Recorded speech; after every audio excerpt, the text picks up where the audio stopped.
भविष्यवाणी और अन्य अन्य भाषाएं।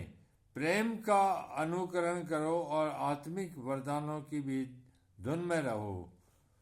विशेष करके यह कि भविष्यवाणी करो, क्योंकि जो अन्य भाषा में बातें करता है वह मनुष्यों से नहीं परंतु परमेश्वर से बातें करता है, इसलिए कि उसकी बातें कोई नहीं समझता, क्योंकि वह भेद की बातें आत्मा में होकर बोलता है। परंतु जो भविष्यवाणी करता है वह मनुष्यों से उन्नति और उपदेश और शांति की बातें करता है।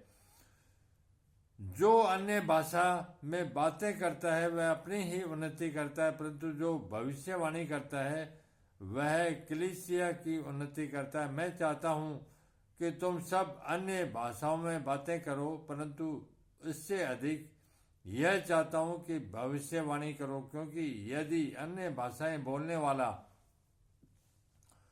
कलीसिया की उन्नति के लिए अनुवाद न करे तो भविष्यवाणी करने वाला उससे बढ़कर रहे। इसलिए हे भाइयों, यदि मैं तुम्हारे पास आकर अन्य भाषाओं में बातें करूं और प्रकाश या ज्ञान या भविष्यवाणी या उपदेश की बातें तुमसे न कहूं तो मुझसे तुम्हें क्या लाभ होगा। इस प्रकार यदि निर्जीव वस्तुओं में जिनसे ध्वनि निकलती है, जैसे बांसुरी या बीन, यदि उनके स्वर में भेद न हो तो जो फूंका या बजाया जाता है वह कैसे पहचाना जाएगा। और यदि तुरही का शब्द साफ न हो तो कौन लड़ाई के लिए तैयारी करेगा। ऐसे ही तुम भी यदि जीभ से साफ साफ बातें न कहो तो जो कुछ कहा जाता है वह कैसे समझा जाएगा। तुम तो हवा से बात करने वाले ठहरोगे। जगत में कितने ही प्रकार की भाषाएं क्यों न हो, परंतु उनमें से कोई भी बिना अर्थ की न होगी।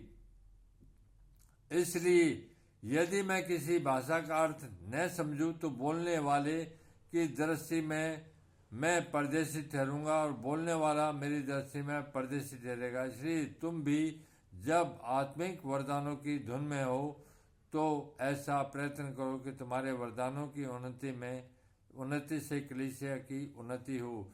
इस कारण जो अन्य भाषा बोलें वह प्रार्थना करे कि उसका अनुवाद भी कर सके। इसलिए यदि मैं अन्य भाषा में प्रार्थना करूं तो मेरी आत्मा प्रार्थना करती है, परंतु मेरी बुद्धि काम नहीं देती। अतः क्या करना चाहिए? मैं आत्मा से भी प्रार्थना करूंगा और बुद्धि से भी प्रार्थना करूंगा। मैं आत्मा से गाऊंगा और बुद्धि से भी गाऊंगा। नहीं तो यदि तू आत्मा ही से धन्यवाद करेगा तो फिर अज्ञानी तेरे धन्यवाद पर आमीन कैसे कहेगा, क्योंकि वह तो नहीं जानता कि तू क्या कहता है। तू तो भली भांति धन्यवाद करता है, परंतु दूसरे की उन्नति नहीं होती। मैं अपने परमेश्वर का धन्यवाद करता हूँ कि मैं तुम सबसे अधिक अन्य भाषाओं में बोलता हूँ, परंतु कलीसिया में अन्य भाषा में 10,000 बातें कहने से यह मुझे और भी अच्छा जान पड़ता है कि दूसरों को सिखाने के लिए बुद्धि से 5 ही बातें कहूँ। हे भाइयों, तुम समझ में बालक न बनो, बुराई में तो बालक रहो, परंतु समझ में सियाने बनो। व्यवस्था में लिखा है कि प्रभु कहता है कि मैं अपरिचित भाषा बोलने वालों के द्वारा और पराये मुख के द्वारा इन लोगों से बातें करूंगा तो भी वे मेरी न सुनेंगे। इसलिए अन्य भाषाएं विश्वासियों के लिए नहीं परंतु अविश्वासियों के लिए चिन्ह है, और भविष्यवाणी अविश्वासियों के लिए नहीं परंतु विश्वासियों के लिए चिन्ह है। अतः यदि कलीसिया एक जगह इकट्ठी हो और सब के सब अन्य भाषाएं बोलें और बाहर वाले या अविश्वासी लोग भीतर आ जाएं तो क्या वे तुम्हें पागल न कहेंगे?